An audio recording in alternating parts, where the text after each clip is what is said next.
Como cristãos, nós temos consciência do que a doutrina de Cristo é capaz de fazer? É sobre isso que iremos estudar hoje no nosso programa EBD Comentado Online, edição Jovens.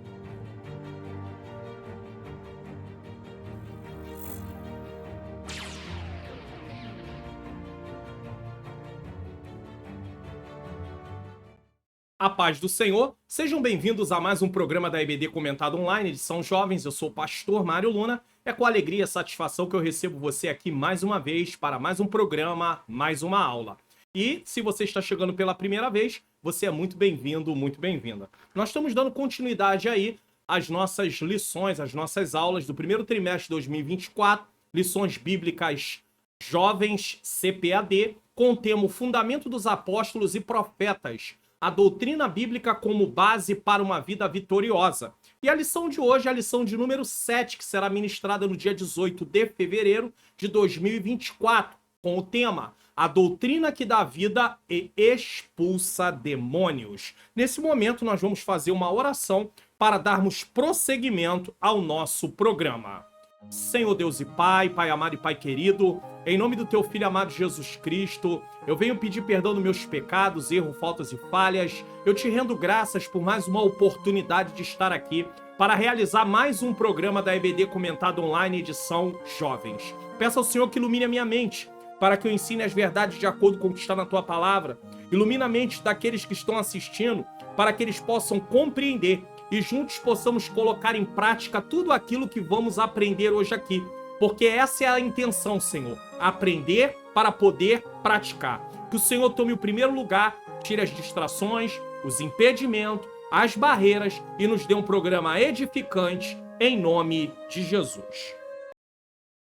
Então, nós louvamos e bendizemos o nome do Senhor. Se inscreva no canal, ative o sininho das notificações. Deixe o seu like, faça seu comentário. Divulgue o canal para pelo menos mais 3 pessoas. Então não esqueça de divulgar o canal para mais 3 pessoas.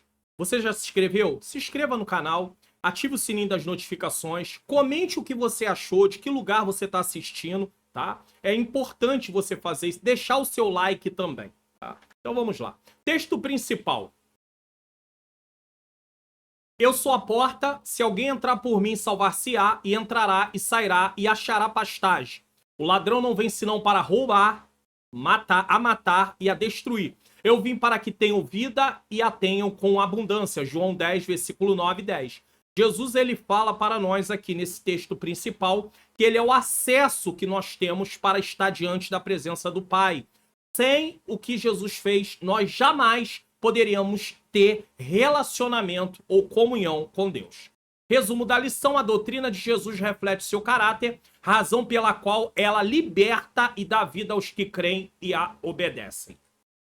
Texto bíblico, Marcos 1, 21 a 28. Eu quero fazer um resumo desse texto rapidamente. O que ele trata? Autoridade no ensino. Jesus tem autoridade no seu ensino. Jesus ensina na sinagoga de Cafarnaum com autoridade, o que surpreende os presentes. Sua maneira de ensinar contrasta com a dos escribas. Não é questão de imposição de voz, palavras rebuscadas, não é isso. Que citavam autoridades, mas não possuíam a mesma autoridade intrínseca em suas palavras. Ou seja, Jesus fala com autoridade porque ele é autoridade. Confronto com o espírito impuro. Durante o ensino de Jesus, um homem possuído por um espírito impuro está na sinagoga e começa a gritar. É interessante que a palavra de Deus confrontou o espírito maligno que lá estava. Se você quiser ver mais libertação, nós precisamos ensinar mais a palavra de Deus como ela é, pois a palavra do Senhor liberta. O espírito reconhece Jesus como santo de Deus e questiona se ele veio para destruí-los antes do tempo. Os demônios sabem que eles já foram julgados, eles já estão julgados, mas haverá o momento ali da execução final. Então, ele questiona sobre isso. Expulsão do espírito impuro. Jesus repreende o espírito impuro, ordenando-lhe que saia do homem. O espírito convulsiona o homem e com um grito sai dele. A ação de Jesus demonstra seu poder sobre os demônios e sua autoridade espiritual. Então, os demônios reconhecem a autoridade de Jesus. assombro e reconhecimento da autoridade. O povo na sinagoga fica admirado com a autoridade de Jesus sobre os espíritos impuros. Eles reconhecem sua autoridade, vai além do ensino. Ele tem poder para expulsar demônios. Então os demônios reconhecem a autoridade de Jesus, as pessoas reconhecem a autoridade de Jesus, os anjos reconhecem a autoridade de Jesus, todos reconhecem a autoridade de Jesus. E por fim, difusão da fama de Jesus. A notícia sobre o poder de Jesus se espalha rapidamente por toda a região da Galileia, gerando admiração e reconhecimento por sua autoridade e capacidade de lidar com os espíritos malignos. Ou seja, as pessoas passam a olhar Jesus ainda com mais um olhar diferente. Por quê? Porque Jesus tem poder sobre os espíritos malignos e ensina com autoridade. Recomendação de vídeo. É um vídeo aí para você poder assistir, porque vai ajudar. Eu sempre tenho falado aqui no canal. Seja você professor, não seja você professor ou professora, aprenda a palavra de Deus. Estude a palavra de Deus. Então é importante que você não só assista às aulas da escola dominical, assista vídeos que vão edificar a sua vida. E nesse vídeo aí, o tema é a diferença entre arrependimento e remorso. Você sabe qual é? Assista o vídeo, você vai aprender lições que como professor, pregador, pregadora, ou até no seu dia a dia como cristão, você vai poder aplicar as lições que você tem aprendido nesse vídeo na sua vida e para a vida de outras pessoas. E também como vencer os males da preguiça e da procrastinação. Tem muita gente que diz, eu vou fazer, e deixa para amanhã. Eu vou fazer, fica para semana que vem. Eu vou fazer, fica para o mês que vem. Ei, chega de procrastinação. Chegou a hora de colocar em prática os planos que você tem. O comentarista da lição, pastor Elias Torralbo, nos fornece o seguinte para entendermos o tema dessa lição. São 3 tópicos a lição tem. Então vamos lá. Primeiro, compreender a autoridade da doutrina de Cristo. Segundo tópico, conscientizar de que a doutrina de Cristo dá vida ao homem. Terceiro tópico, saber a respeito da doutrina de Cristo e os demônios. Vamos para a nossa introdução. Quais são as nossas atitudes que proclamam a Cristo? Como é que eu me comporto de forma que proclame a Jesus? Nós podemos proclamar a Jesus Cristo da seguinte forma. Vamos lá. Primeiro, com o nosso testemunho de vida. Eu tenho me comportado como um cristão? Você tem se comportado como um cristão ou como uma cristã? A sunamita diz para o seu marido, reconheço que esse que passa aqui sempre é um santo homem de Deus. Havia em Eliseu algo diferente. E eu? E você? Como é que nós temos nos comportado? Com uma vida íntegra que não faz o mal para o próximo. As pessoas testemunham, podem testemunhar acerca da sua boa conduta? Com uma vida que expresse amor e bondade com o poder e autoridade de Jesus. É assim que eu me comporto? Anunciando a Cristo com poder e autoridade, pregando o evangelho.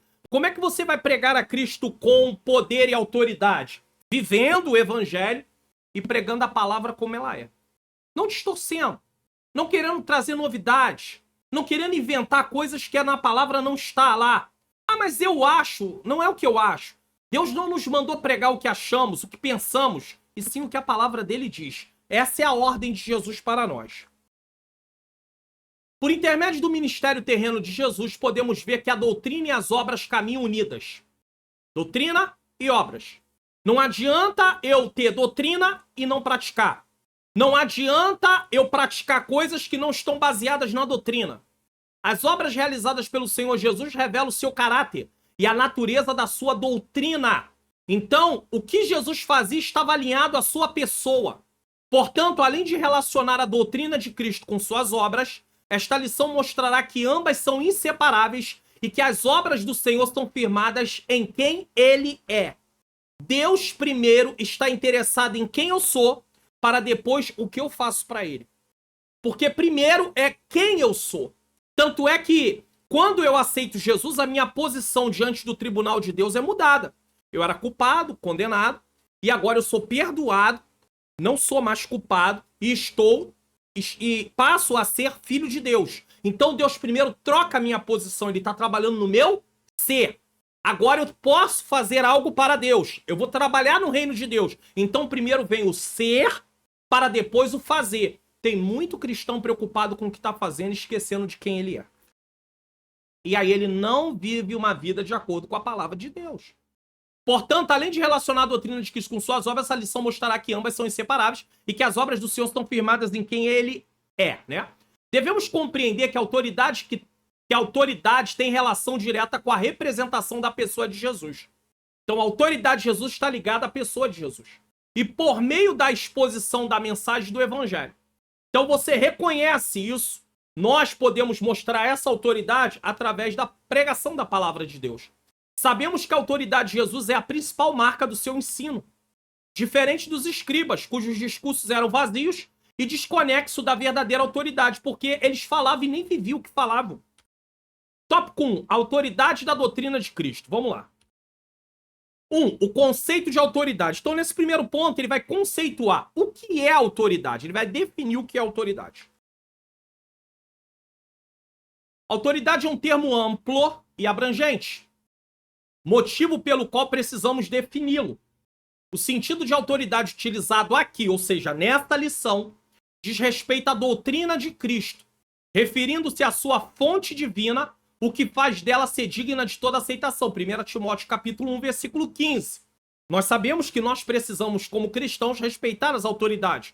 Mas não é dessa autoridade que nós estamos falando. Nós estamos falando nessa lição aqui da autoridade da doutrina de Cristo, certo? Certa vez os discípulos de Jesus recuaram e já não andavam mais com ele. João 6,66. Alguns discípulos, não eram os 12, alguns discípulos, ouvindo o que Jesus estava falando, eles recuam. Então o mestre indagou aos 12 discípulos, dizendo: quereis vós também retirá-los? Porque eles acharam duro o discurso. Eles acharam que a doutrina era pesada.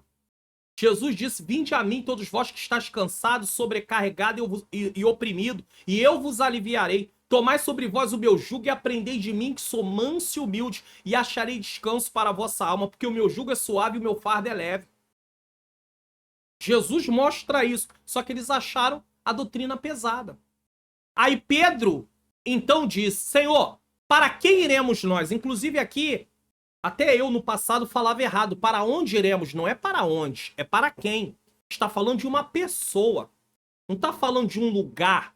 Para quem iremos nós? Vamos seguir que mestre? Só tu tens, olha aqui. Tu tens palavra da vida eterna. Então não tem para onde ir. Não havia outro mestre que tivesse palavras de vida eterna, só Jesus. Pedro estava afirmando a autoridade da doutrina que procede de Jesus. Portanto, a autoridade da doutrina de Cristo está relacionada ao fato de ele ser Deus. E a fonte de toda a autoridade, Romanos 13, 1 a 4. Se nós respeitamos a autoridade, é porque elas foram estabelecidas por Deus. E Deus é a fonte de toda a autoridade. Muitos cristãos têm uma ideia distorcida de autoridade, pois acreditam que esta é medida por gritos. Tem gente que fala: meu Deus, que autoridade, só porque ele está gritando? Isso não quer dizer nada. Ou por alguém com um timbre grave de voz, ou aquela voz de trovão. No entanto, isso não denota autoridade. Uma pessoa pode ter um tom grave de voz. Uma pessoa pode gritar, falar alto. Isso não quer dizer que é autoridade. Um filho deve respeitar seu pai, é bíblico. Honrar seu pai e sua mãe. Mas um pai não ganha o respeito do filho no sentido de admiração, gritando com seu filho, falando alto, aos berros. Muito pelo contrário, o filho deixa de admirar o pai. Ele vai respeitar o pai só por causa da sua posição e não por quem ele é. A pessoa do pai, a conduta do pai, o caráter do pai.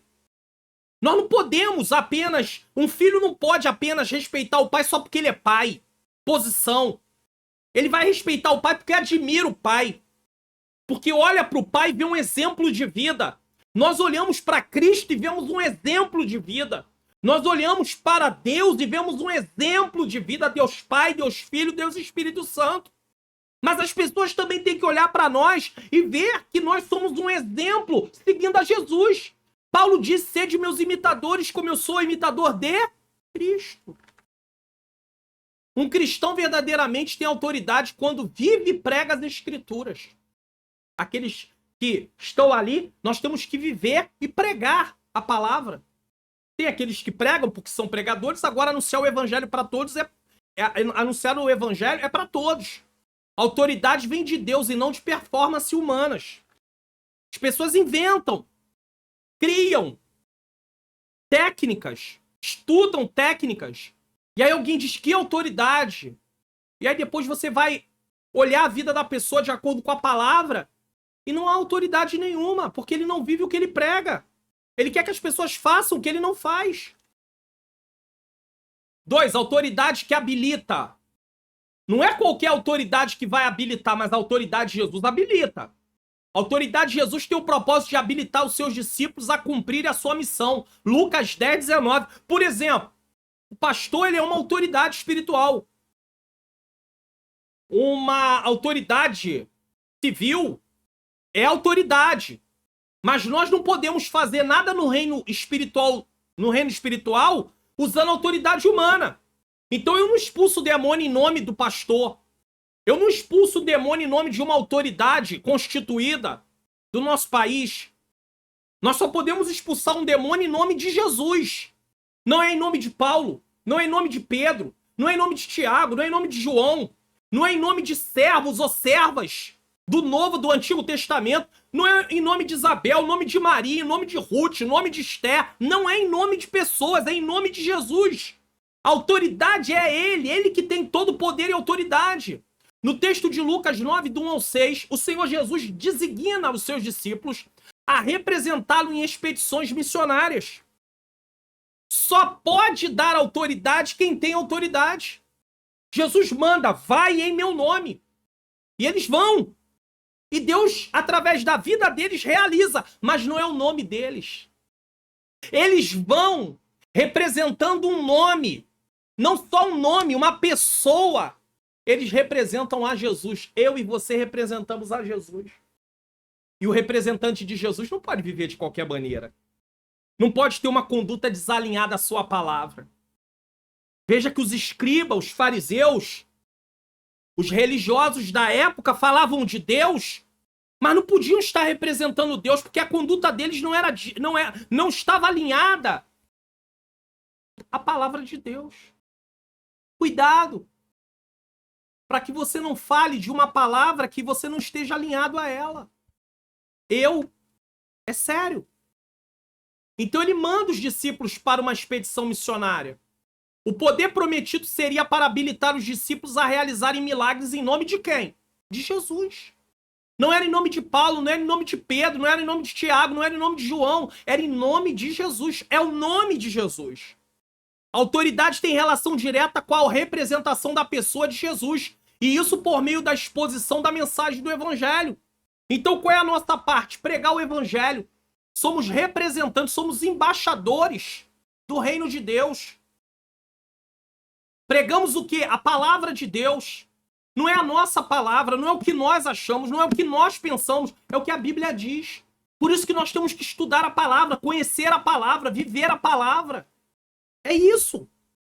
É algo muito sério. A autoridade é uma resolução a fim de que possamos representar uma pessoa. Razão pela qual Jesus mostra aos discípulos que eles não deveriam desfalecer quando fossem rejeitados. Pois, na verdade, as pessoas estariam rejeitando o próprio Senhor que os enviou. Isso aqui é importante falar. Sendo assim, a autoridade de Cristo confere todas as condições necessárias em favor do avanço do reino, inclusive na difusão da sua doutrina. Ou seja, Jesus autoriza, Jesus habilita. Quando o cristão não compreende que a rejeição não é direcionada a ele, mas sim àquele que lhe concedeu autoridade, aquele que ele representa, esse mesmo cristão às vezes se entristece e desanima. Ou outras vezes se irrita e tenta lutar na força do seu próprio braço. Tais atitudes revelam um cristão imaturo que ainda não compreendeu que a rejeição é direcionada a Cristo. É a sua obra que está sendo feita? É a minha obra que está sendo feita? É o meu nome que eu estou promovendo? Ou é o nome de Jesus? Porque se eu ficar chateado, aborrecido, entristecido, ou se eu quiser revidar, na verdade eu estou fazendo a minha obra. Isso aponta que a obra é minha. Isso aponta que é o meu nome que eu quero promover. Porque rejeitaram Jesus, vão rejeitar eu e você também. Diga isso na sala de aula para os jovens. Vão rejeitar vocês e vocês não têm que viver em busca de aceitação. A aceitação que nós temos que buscar é a de Deus. Importa mais obedecer a Deus do que aos homens. Imagine Daniel, Misael, Azarias e Ananias na Babilônia, preocupado com a aceitação dos babilônios. Ah, nós temos que nos comportar igual a eles. Porque se nós não nos comportarmos igual a eles, seremos rejeitados. Não importa ser rejeitado. O que importa é ser aceito por Deus. Então nós, como cristãos, precisamos entender isso. Vai ter vezes que você vai falar do amor de Deus e alguém vai rejeitar a palavra juntamente com você, mas não está rejeitando a você, está rejeitando aquele que te enviou, aquele que me enviou. É lindo quando você e eu entendemos isso.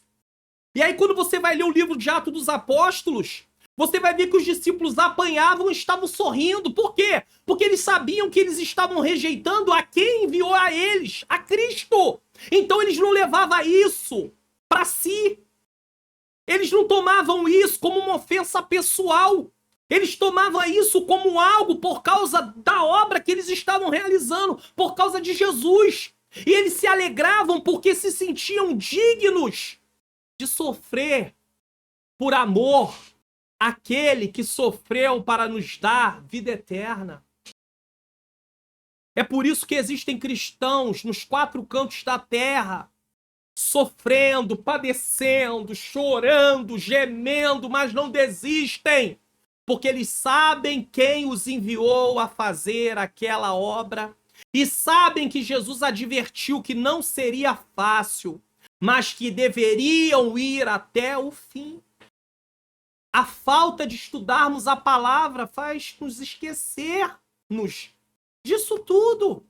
Quando você lê os evangelhos, você vai ver Jesus advertindo eles várias vezes. Vão trair vocês.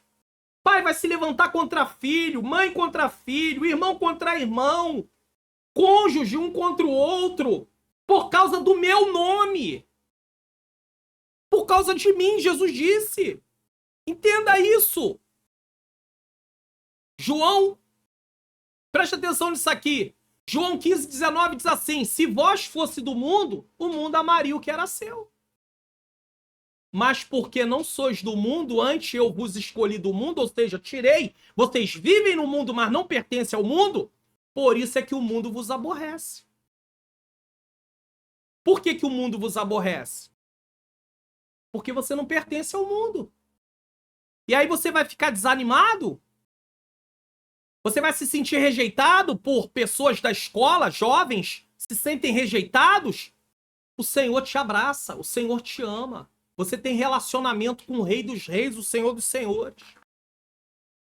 3. Autoridade confirmada. A autoridade exercida no ministério de Jesus contribuiu para que as suas palavras e ações fossem confirmadas pelo povo. Ou seja, ele realiza a obra e o povo verifica aquilo. Não que Jesus precisasse que alguém atestasse sua autoridade, no sentido de dizer assim, não, realmente ele tem autoridade para que ele tivesse. Não, não é isso. Mas a ideia é eles reconhecer a autoridade de Jesus. Na conclusão do Sermão do Monte, vemos que os ouvintes ficaram maravilhados, pois o mestre os ensinava com autoridade e não como os escribas. Mateus 7:29. A autoridade de Jesus o distingue dos escribas, cujos discursos eram vazios e desconexos da verdadeira autoridade, enquanto o Senhor a possui, como explica Martin Henry. Cristo, sobre a montanha, mostrava mais autoridade que os escribas na cadeira de Moisés. Jesus não estava nem lá, na sinagoga, lá na montanha. Não importava onde Jesus estava, ele era autoridade. Não importa onde você esteja, você representa uma autoridade, Cristo. E é por isso que o seu comportamento não muda na escola, na faculdade, no lazer, em casa, no trabalho. Não importa. Você é representante do reino de Deus. Você é um embaixador, você é uma embaixadora. É isso mesmo. É isso mesmo. Dessa forma, quando Cristo ensina as almas através do seu Espírito, ele ensina com autoridade. Ele disse, haja luz. E houve luz. A autoridade de Jesus faz dele digno de ser ouvido e a sua doutrina digna de toda aceitação. Haja vista ser ela de natureza divina. Veja bem, Jesus sempre deixou isso claro. A doutrina dele não era do homem. A doutrina era do céu. Doutrina do alto, doutrina do Pai. O Pai o envia, ele nos envia. E aí? Ele obedece o Pai e eu e você temos obedecido a ele? Tópico 2. A doutrina de Cristo dá vida ao homem. Então, vamos lá. Nós olhamos aqui. Preste bem atenção nisso. Nós olhamos aqui, no primeiro tópico, nós falamos sobre a autoridade da doutrina de Cristo. Então, nós tratamos sobre o conceito, definimos. Falamos sobre a autoridade de Cristo que habilita o cristão. E falamos sobre a autoridade de Cristo que é confirmada por aquilo que ele faz. Nesse segundo tópico, vamos falar sobre a doutrina de Cristo que dá vida ao homem. Então vamos lá. Morte espiritual. Primeiro, vamos falar. Se estamos falando de vida, vamos ter que entender por que Jesus dá vida. Eu tô vivo. Você não tá vivo? As pessoas que estão aí no mundo não estão vivas? De que vida a Bíblia está falando? Vamos entender. Não é vida física. Não é do aspecto físico. É do aspecto espiritual. Não é a morte física, é morte espiritual. O pecado tornou a morte e os seus danos uma triste realidade. Inclusive a morte espiritual, já que biblicamente o homem sem Deus é descrito como morto espiritualmente. É o que a Bíblia diz. Nesse caso, qual o sentido da morte espiritual? Efésios 2, 1 a 3, Paulo ensina que o homem sem Deus se encontra morto em suas ofensas, pecados, e nos mostra algumas características dessa condição, como, por exemplo, cometer práticas ilícitas deliberadamente, viver de acordo com os padrões deste mundo que é inimigo de Deus, desobediência e seguir os desejos da carne. Então, essas são algumas características que apontam as condições das pessoas que estão mortas espiritualmente. O homem não é pecador porque peca. Então alguém diz assim, ele é pecador porque pecou. Não. Ele peca porque é pecador. Pecar é consequência da sua natureza, da sua essência, tornando-o culpado e condenado perante o tribunal de Deus. É por essa razão que está espiritualmente morto. No Éden, Deus disse para Adão, não coma da árvore do bem e do mal. No dia que você comer, você vai morrer. Essa morte tinha 3 aspectos: físico, espiritual e eterno. Morte sempre nos remete para a separação de Deus, sempre. Então, a morte espiritual aconteceu no mesmo momento. A morte física anos depois, e a morte eterna acontece na vida de todo aquele que parte sem estar em Cristo. É simples. Mas no Antigo Testamento? No Antigo Testamento eles criam, o modo de salvação era o mesmo. Eles primeiro criam, depois eles obedeciam. E Deus dava um crédito antecipado, porque a morte de Cristo cobriria. Tanto é que quando Jesus está lá na cruz, no Evangelho de João, no capítulo 19, ele diz, está consumado. A palavra no original é tetelestai. O que significa isso? Foi pago. Ou seja, passado. Está pago, presente, e continuará pago, futuro. O Senhor Jesus pagou a nossa dívida. E todo aquele que reconhece ele como Senhor e Salvador não é mais culpado e condenado. Então, no Antigo Testamento, por eles crerem e obedecerem, não, eles não obedeciam para ser salvos. Eles obedeciam porque criam. Primeiro eles tinham que ter fé. É a mesma coisa no Novo Testamento.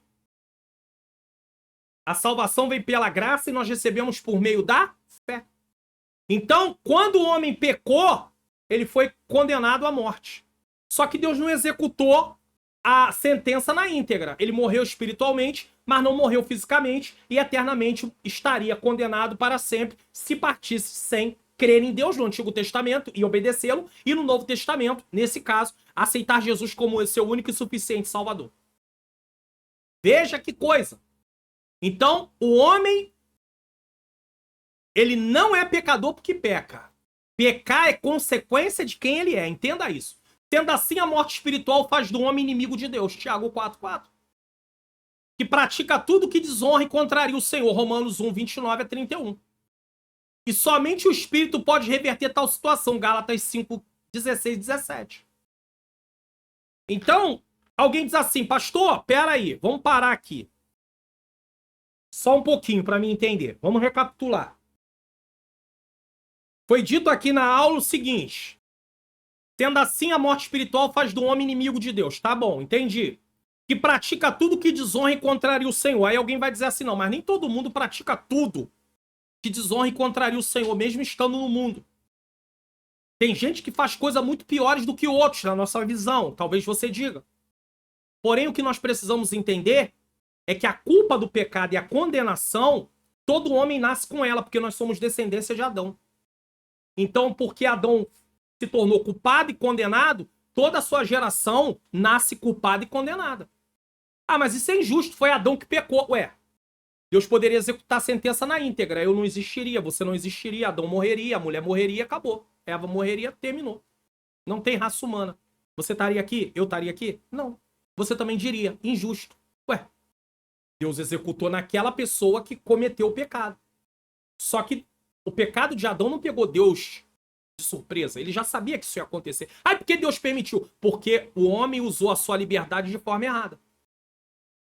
Ele escolheu o errado. E aí, você pode falar assim, ah, mas aí foi Adão. Ué, Deus está nos dando a opção de escolher o que é certo. Jesus, você quer escolher? Se Adão, que não tinha natureza pecaminosa, teve dificuldade de escolher o que é certo, imagine eu e você, que temos a natureza pecaminosa, como seria? Como será? Escolher o que é certo. Então nós precisamos de Jesus de qualquer maneira. Não tem outra saída. Disse Jesus, eu sou o caminho, a verdade e a vida. Ninguém vem ao Pai senão por mim. Tem que aceitar Jesus. E viver de acordo com a palavra do Senhor Jesus. 2. A vida de Cristo.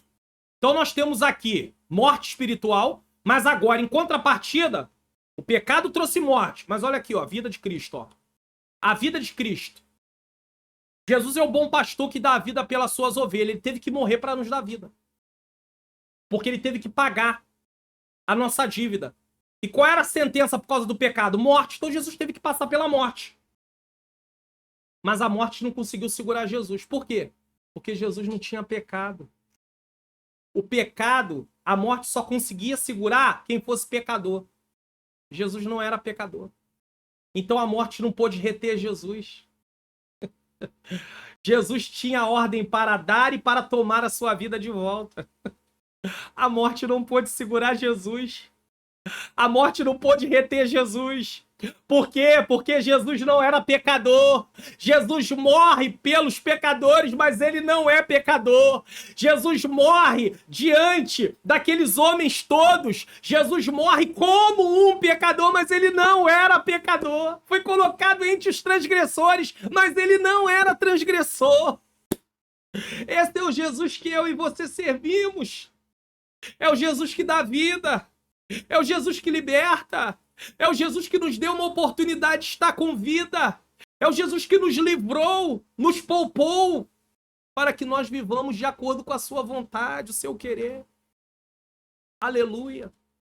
Seja louvado ele, glorificado, o nosso Senhor Jesus. Eu não era para estar aqui, talvez você que está me assistindo também não era. Mas aqui estamos. Jesus é o bom pastor que dá a vida pelas suas ovelhas, João 10, 11. Mas afinal de contas, que vida é esta? Há muito o que dizer sobre a vida de Cristo, afinal, ele é a própria vida. João 14, 6, disse Jesus, eu sou o caminho, a verdade e a vida, ninguém vem ao Pai senão por mim. Esta vida contrasta com a morte espiritual, conforme descrito anteriormente. Preste atenção aqui, não estamos falando de vida física, estamos falando de vida espiritual e de vida eterna, porque só vai ter vida eterna quem tiver vida espiritual. Não há como uma pessoa morta espiritual receber vida eterna, porque ela continua no tribunal de Deus culpada e condenada. E é por isso que eu e você, como igreja de Cristo, temos que viver de acordo com a palavra e levar o evangelho às pessoas para que elas possam ouvir do evangelho de Cristo, olhar para nós e dizer: esse evangelho transforma, porque transformou a vida dele, tem poder de transformar a minha. Mas se eu me digo um cristão e continuo vivendo na prática errada, como é que essa pessoa vai ter consciência, por não compreender ainda as coisas de Deus, que o evangelho transforma, se eu sou prova de um evangelho que não está transformando, mas não porque o evangelho não tem poder de transformar, mas porque eu não quero viver o evangelho como ele é. Só que essas pessoas não sabem disso. É simples assim. Paulo afirma que o homem é salvo por meio da vida de Cristo, como fruto da reconciliação adquirida pelo seu sofrimento na cruz. A morte de Jesus trouxe reconciliação entre nós e Deus. Nós éramos culpados, condenados, inimigos de Deus. Praticávamos por natureza tudo aquilo que era contrário à vontade de Deus. Isso não quer dizer que uma pessoa não cristã não possa fazer boas obras no sentido de algum bem para alguém. Mas isso não tem nada a ver com obras em Cristo. E também não tem nada a ver com obras para ganhar salvação, porque a salvação não vem pelas obras. Você não adquire salvação pelo que você faz, nem eu. Porque se a salvação fosse pelo que nós fazemos, Jesus não precisava morrer na cruz do Calvário para pagar nossa dívida. Um pecador não pode pagar sua própria dívida, porque a sua dívida é impagável. A dívida do pecador é impagável. Para ele poder pagar, ele precisava morrer. Mas só tem um problema. Não haveria pagamento. Porque a morte é em três esferas. Esfera espiritual, ele já estaria morto. Esfera física, ele morre. Mas ainda tem a última esfera, que é a esfera eterna. Quando ele morresse fisicamente, ele não tinha como voltar à vida mais. Sabe por quê? Porque a morte seguraria ele. E eternamente ele estaria separado de Deus. Quando a Bíblia fala de vida espiritual, fala de comunhão com Deus em vida. E quando a vida fala de vida eterna, fala de vida com Deus eternamente. Com um corpo glorificado, não um corpo físico, mas um corpo glorificado. Entenda.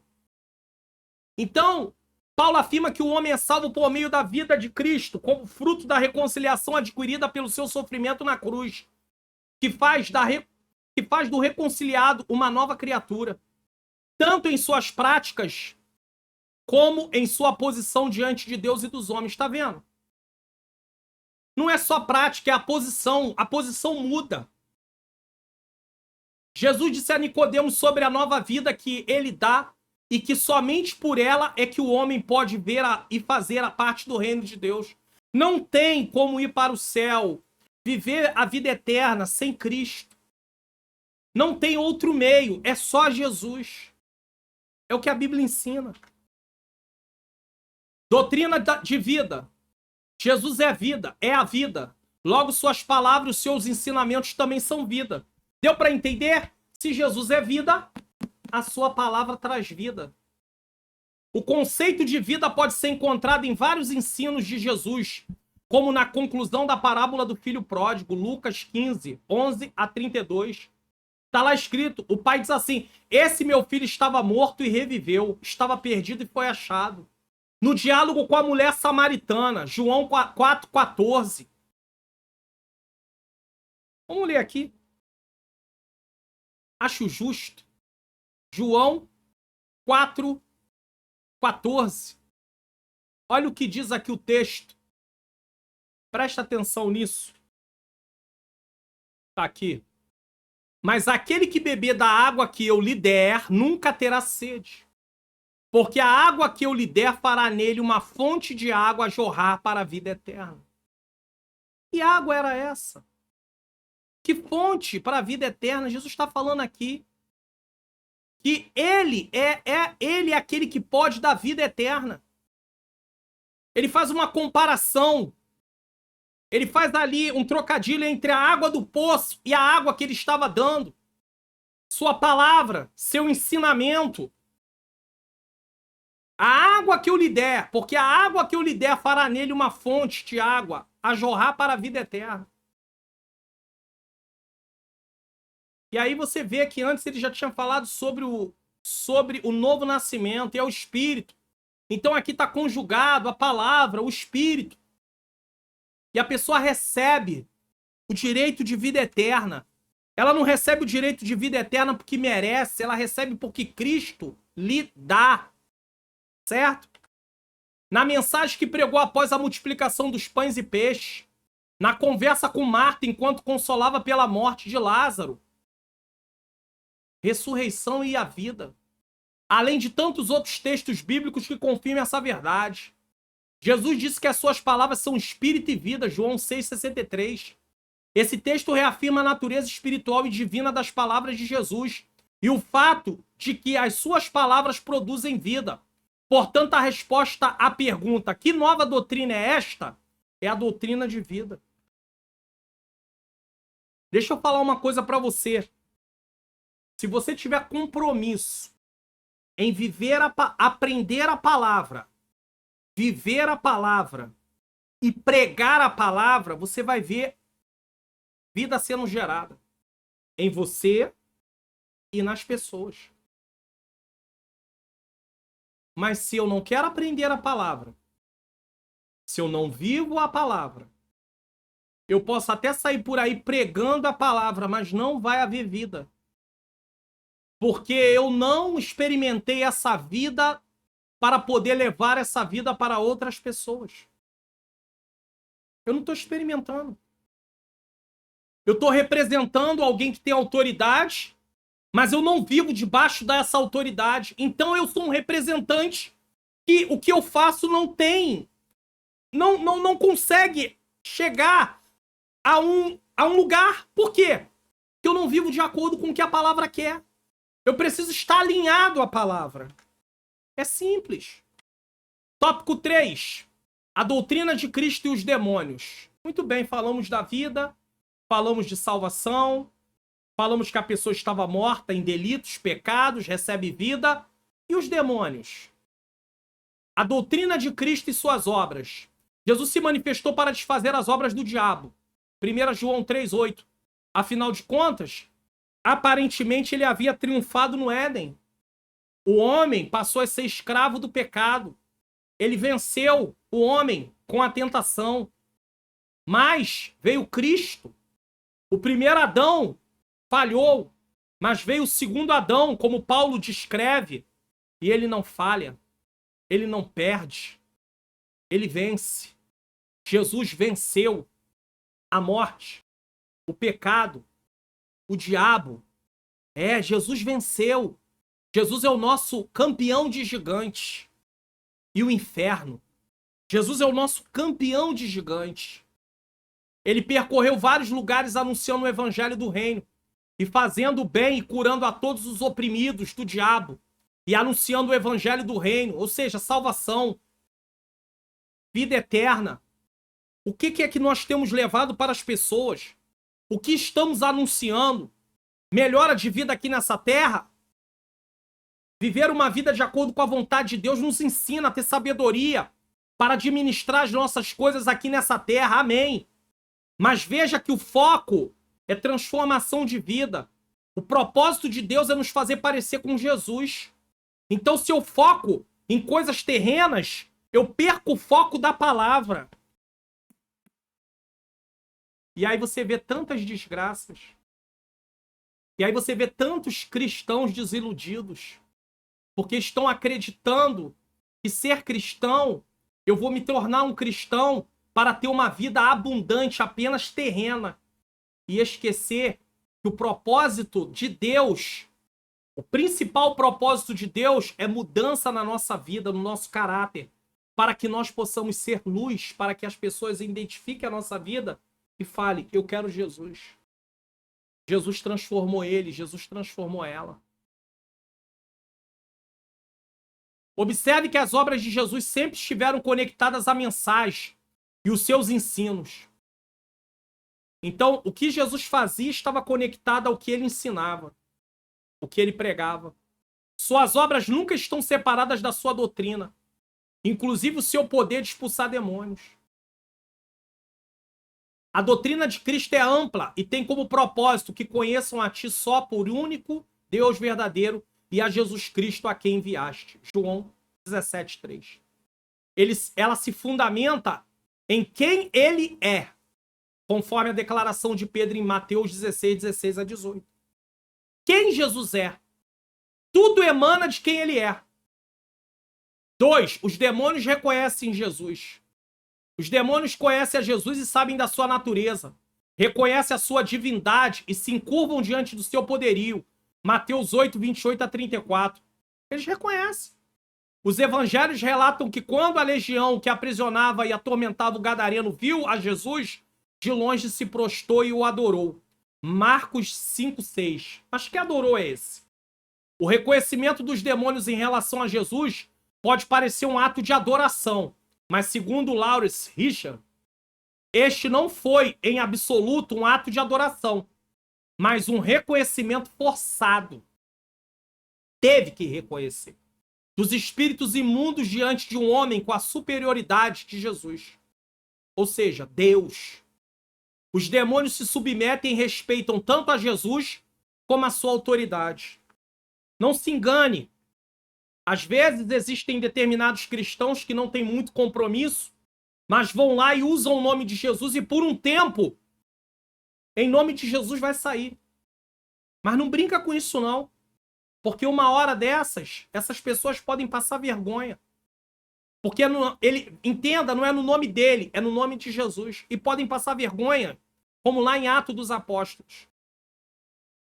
Aqueles filhos daquele homem foram querer dizer, esconjuro-te, em nome de Jesus e do Jesus que Paulo prega.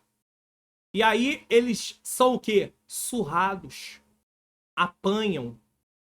Por quê? Porque eles não tinham nenhum relacionamento com Cristo. Nenhum.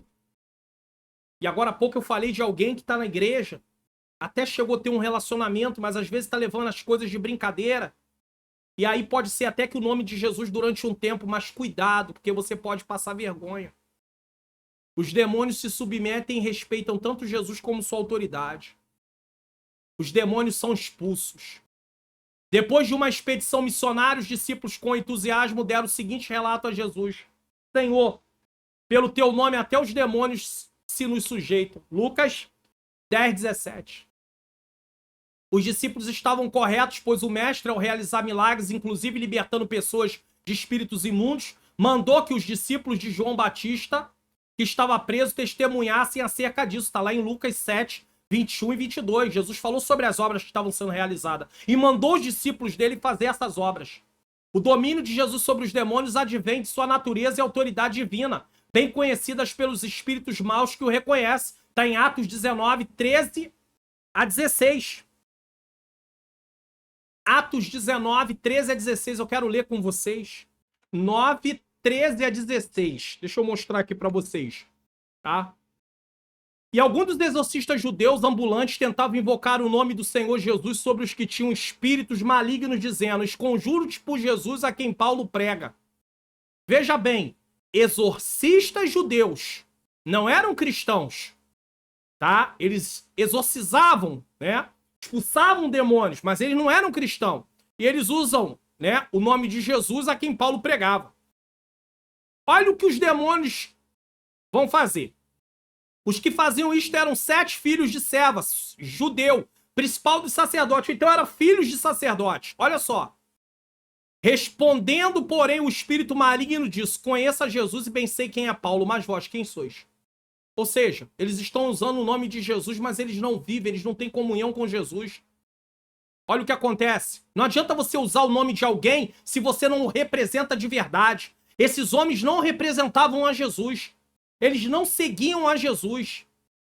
Versículo de número 16. E saltando neles um homem que tinha um espírito maligno, assenhorando-se de 2, pôde mais do que eles, de tal maneira que nus e feridos fugiram daquela casa. E é o que eu havia dito. E o que repito, nós temos que ter muito cuidado, porque podemos até estar ali, cristãos, comunhão com Jesus, mas ir abrindo mão, uma hora obedeço, outra hora não obedeço, uma hora aceito, outra hora não aceito, e aí uso o nome de Jesus e numa hora dessa, o inimigo ele encontra uma brecha e aí ele vai fazer a gente passar vergonha. Nada vai me fazer, não tem nada que me tire, né, que diga assim para mim, Judas não estava ali no meio dos discípulos quando eles oram, quando eles vão e ficam ali maravilhados que os espíritos malignos estavam se submetendo a eles. Judas, mais tarde o inimigo encontrou uma brecha e entrou. A avareza, o engano, seus desejos. Então não podemos brincar com Jesus, com as coisas de Deus não, porque o inimigo ele vai esperar uma oportunidade. Embora tenha sido reconhecido pelos demônios, o Senhor Jesus não interrogou, estabeleceu qualquer diálogo com eles. Aí alguém vai dizer, mas ele não perguntou qual é o teu nome? Uma única vez para mostrar por que aquele homem estava no estado que estava. Isso não me dá autorização para ficar aí interrogando o demônio. Eu não tenho que saber, eu não tenho que me preocupar em interrogar demônio para descobrir o que ele está fazendo na vida de alguém. Eu posso buscar a Deus. Quem vai mostrar, quem pode mostrar é o Senhor. Não é num caso de espírito maligno, mas, por exemplo, eu tenho um caso na minha vida, eu e minha menina princesa, ela estava passando por constantes enfermidades, era uma batalha grande, espiritual que nós estávamos vivendo, estava sendo evidenciado também no seu organismo físico, e nós fomos a médico, parte de oração e parte também de tratamento. E o médico passou vários remédios, e um desses remédios começou a fazer mal a ela. E eu não sabia qual era o remédio, vários remédios. Eu fui orar e Deus me mostrou qual era o remédio. E eu tirei aquela caixa de remédio e ela voltou a se sentir bem. Então Deus pode mostrar, mas nós temos que ter vida com Deus, irmãos. E eu não tô falando isso porque eu tô dizendo que eu sou melhor do que ninguém, não, tá? Jesus não dependia que sua autoridade, que sua identidade fosse confirmada pelo diabo. Jesus não queria, tanto é que várias vezes ele mandava os espíritos se calarem. O que fica claro é que a autoridade de Jesus e de seus ensinos ser reconhecida até mesmo entre os demônios. Aí sim.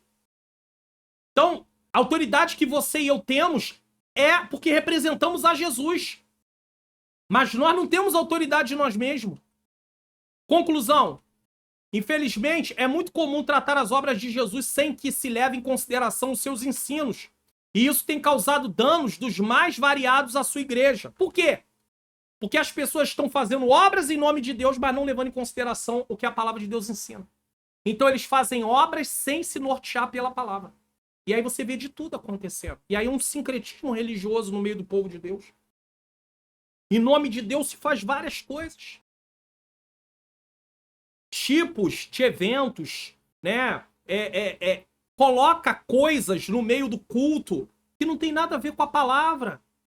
Né? Faz entrevistas de demônios, como se nós precisássemos que os demônios falassem. Nós já sabemos que a obra dele é destruição.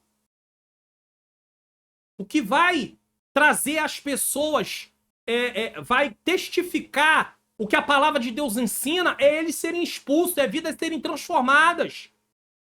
Não inventar coisas. Por isso, essa lição buscou apresentar a inabalável verdade de que a doutrina de Cristo também reflete o seu poder, razão pela qual ela também dá vida e expulsa os demônios. A doutrina de Cristo é fonte de vida e de poder para todos os crentes. Quer ver a obra de Deus ser realizada?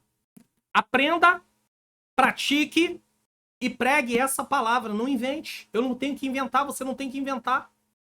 Mas às vezes a gente quer trazer coisas novas, a gente quer distorcer, quer inventar, quer colocar mais alguma coisa, acha que só a palavra em si não é suficiente. A doutrina traz libertação. Não é as minhas palavras que vai libertar uma pessoa. É a palavra de Deus. Tanto é que pessoas podem participar de cultos, ser oradas, demônios se manifestarem, saírem, mas se essas pessoas não continuarem sendo ensinadas com a palavra, os demônios vão e voltam. Porque a casa precisa ser ocupada. E ela só vai ser ocupada quando essa pessoa é ensinada e ela compreende de fato o que é o evangelho.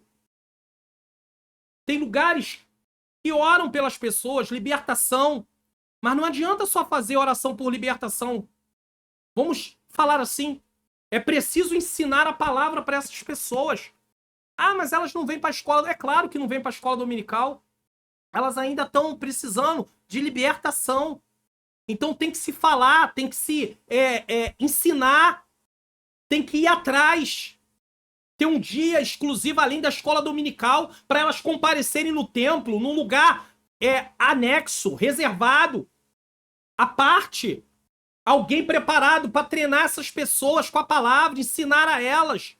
E também continuar na escola dominical, no discipulado, para que elas possam serem livres, libertas através do poder da palavra de Deus.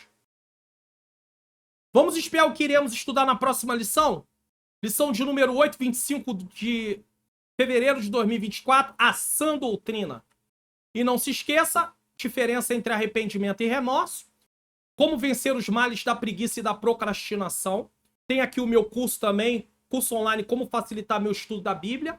Eu já falei para você que se você tem dificuldade de aprender a palavra, você quer aprender a palavra, você quer aprender a estudar a palavra por métodos, esse é um curso para você, um valor acessível. Então o link está na descrição. Também o canal Mulheres de Fé.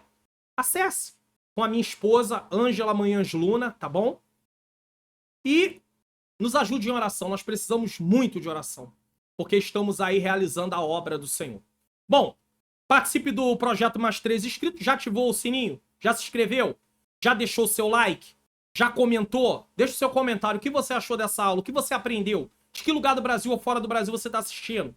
Para baixar o conteúdo, é só no meu canal no Telegram, o link do canal no Telegram tá aqui. É só você clicar, entrar no meu canal, procurar a lição ou a exposição bíblica que você quer, clicar, ir para o meu site, descer a página, na parte de baixo lá está. Agora, se você quiser fazer tudo no único lugar, também tem aí o Seja Membro. Tem esse botãozinho aí no YouTube, você clica nele e você pode ser membro e pode baixar tudo num único lugar, tá? Aí fica a seu critério. Bom, antes de orar, eu quero falar para você, semeie no meu Ministério de Ensino, abra o seu aplicativo do seu banco, acesse a área do Pix, lê QR Code, ou chave Pix, tá aí o meu e-mail. Tem 3 programas que é feito aqui no canal. Se você sentir vontade, se o Espírito Santo tocar, se você quiser semear no meu ministério, fique à vontade. Pastor, não posso, não tenho. Amém. Deus continue te abençoando. Ore por nós, porque nós precisamos muito de oração. Nesse momento, vamos fazer uma oração, agradecer a Deus por mais um programa EBD Comentado Online, edição Jovens, e vamos estar de volta aí no próximo programa. Vamos orar juntos em nome de Jesus? Senhor, meu Deus e meu amado Pai, Pai amado e Pai querido, em nome do Teu Filho amado Jesus Cristo, eu quero te agradecer por mais um programa. Eu quero apresentar todos os professores e professoras que vão ministrar esta aula, quero apresentar também os alunos, eu quero pedir ao Senhor que o Senhor possa nos dar compreensão mais e mais, que os professores possam ensinar, Senhor, essa lição, e o Espírito Santo possa aplicar as verdades, tanto no coração deles, nos nossos corações, como no coração dos alunos. Senhor, que o Senhor continue usando teus filhos, tuas filhas. Também toma todos aqueles que precisam de oração, que tem alguma necessidade, que está passando por algum problema, causa na justiça. Tem o benefício do INSS, libertação de marido, de esposa, de filhos. Senhor querido, libertação, Senhor, dos vícios da bebida, Senhor, do tráfico, das drogas, ó Deus, da prostituição, da jogatina. Senhor, eu te peço, Senhor, que o Senhor faça uma grande obra. Toma nas tuas mãos cada um que assistiu essa aula até esse momento. Abençoa suas vidas, suas famílias. Eu te rendo graça. Permita que o canal continue crescendo. Toca no coração para que eles possam divulgar o canal. Ó Deus querido, nós estamos aqui realizando uma obra para o Senhor. Eu estou apenas como um servo, Senhor, e preciso da tua graça e da tua ajuda. Abençoa a minha vida, a minha família, meus filhos, netos, minha esposa, em nome de Jesus. Amém. Bom, receba a bênção apostólica, tá? Vídeos de recomendação na próxima tela. E não esqueça aí, ó, curso online, como facilitar meu estudo da Bíblia. O link tá na descrição. Vai ser uma bênção para você, tá bom? Eu tenho certeza que você vai gostar. Em breve eu vou botar alguns comentários aqui daqueles que adquiriram e que está sendo bênção para a vida deles. E que foi bênção para a vida deles, tá bom? Receba a bênção apostólica. Que o grande amor de Deus, a graça do nosso Senhor e Salvador Jesus Cristo e a doce consolação do Espírito Santo seja com todos nós, que aguardamos a volta do Senhor, e todos digam amém.